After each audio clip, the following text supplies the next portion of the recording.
जनक जी को पता लगा है कि विश्वामित्र जी के साथ और दशरथ जी के पुत्र आए हैं। जनकपुर की और अयोध्या की बोलचाल नहीं थी वर्षों से।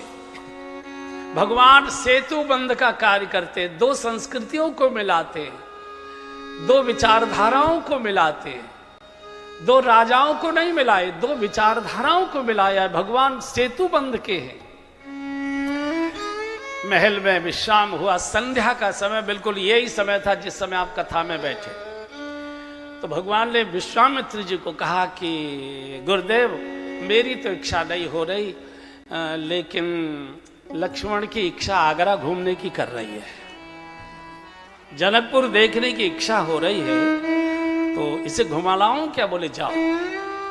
और यहां से भगवान लक्ष्मण जी को लेकर नगर दर्शन करने के लिए जैसे ही राजमार्ग पर एमजी रोड पर जैसे ही आए, एकदम जितने दुकान, अच्छा सायंकाल के समय माताएं खरीदारी करने बहुत जाती है, दिन में माताएं नहीं दिखाई देगी। 5 बजे के बाद देखो हर मॉल में, हर साड़ी की दुकान में, हर बड़े शोरूम में माताओं की भीड़ रहती है। तो बाजार में बड़ी भीड़ थी।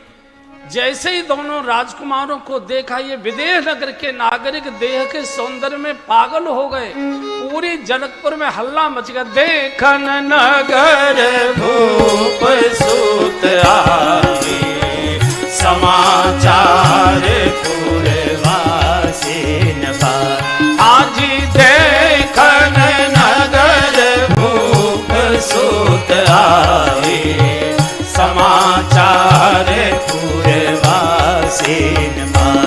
आज धाये धाम काम सब त्यागी, मनहु रंग निधि लूटन लागी। धाये धाम काम सब त्यागी, मनहु रंग निधि लूटन लागी। मनहु रंग निधि लूटन लागी। आजे मनहु रंग निधि लूटन लागी। पूरे बाजार में शोर हो गया। 2 राजकुमार नगर दर्शन के लिए आए। इतना सुंदर स्वरूप, गौर वर्ण, श्याम वर्ण, ऐसा रूप देखा नहीं, सामान छोड़ छोड़ कर भागे। देखन नगर भूप सुत आए, एकदम भगदड़ सी मच गई। बाजार में बड़ी भारी भीड़ हो गई। भगवान ने कहा लखन, बाजार में तो बड़ी भीड़ है, जल्दी से। तो छिपी टोला वाली गली में बढ़ गए एकदम। जैसे ही मुड़े, एक सखी सायंकाल अपने केस सुखा रही थी, सब बाल धोए थे उसने, तो केस सुखा रही थी। उसने देखा 2 बड़े सुंदर मनोहारी राजकुमार जा रहे हैं। अच्छा,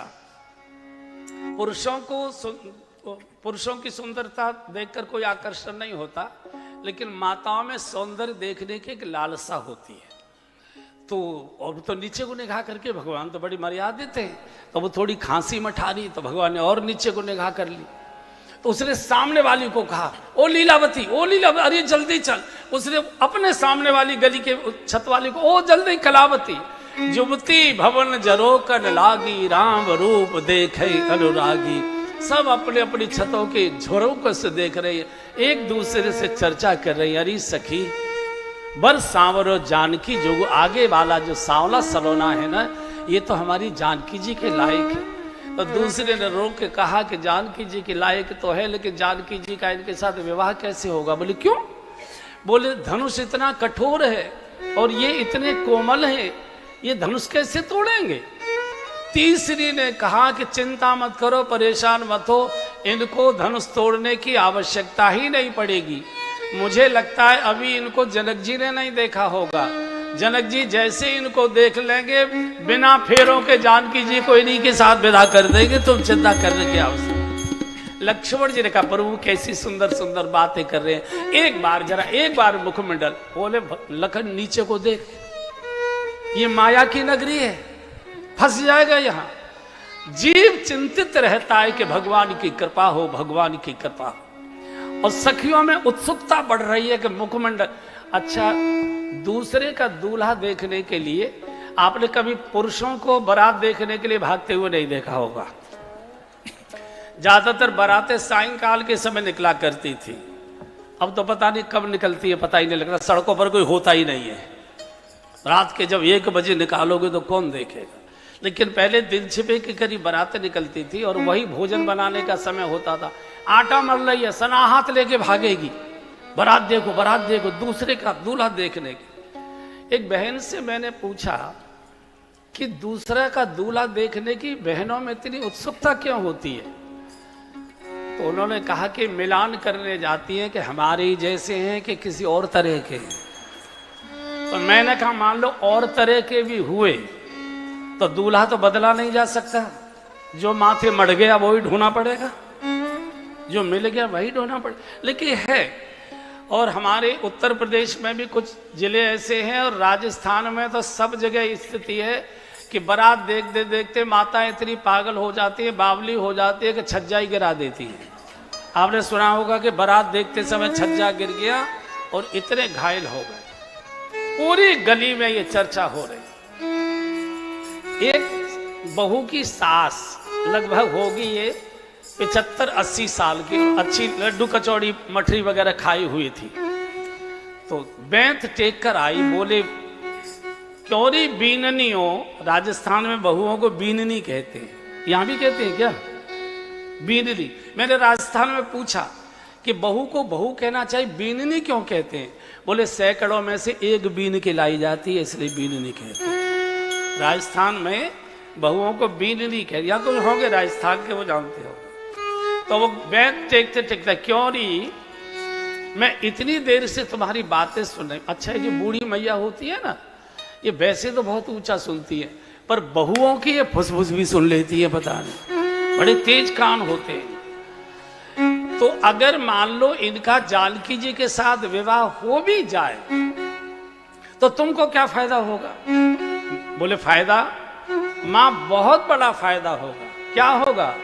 बोले 12 बार स्नेह वश और जनक बुलाओ बसीर, लेने आई यही बंधु दो, मैया कोटि काम करनी।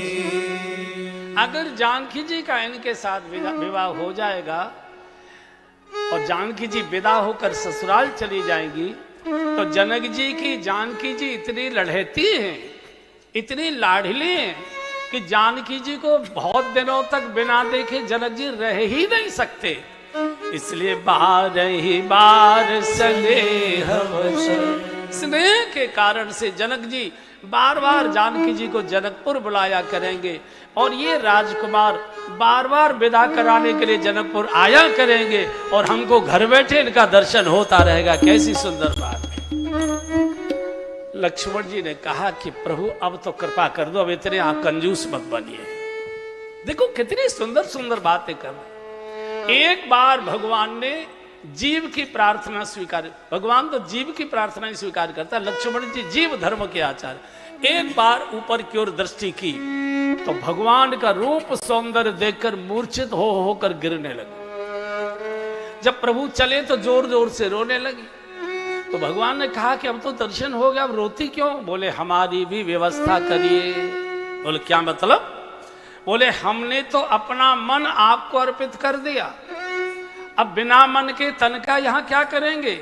इसलिए हमको भी साथ लेकर चलिए, अन्यथा आपका नाम लेकर हम सब आत्महत्या कर लेंगे, आपको हत्या का पाप लगेगा।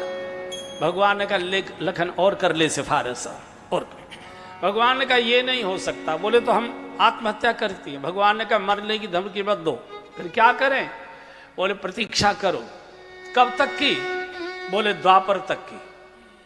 इस बार तो त्रेता में मैं मर्यादा का अवतार लेकर आया हूं, एक पत्नी व्रत लेकर आया हूं, लेकिन द्वापर में फिक्र मत करना, सबकी सब चली आना, सबको रखेंगे, चिंता करने की जरूरत है। और यही द्वापर की गोपियां ये जनकपुर की ही युवतियां थी जो तपस्या कर रही